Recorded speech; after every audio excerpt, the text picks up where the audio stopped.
pwedeng sabihin nyo to sa kanya? Ang puso ko'y nahihirapan na. Ano pa ba ang pwede kong gawin na uubra upang maakit siya?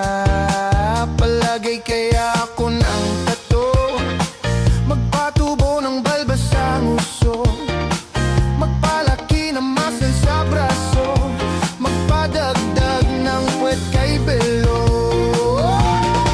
Buksan mo, papasukin ako, bulaklak para sa'yo.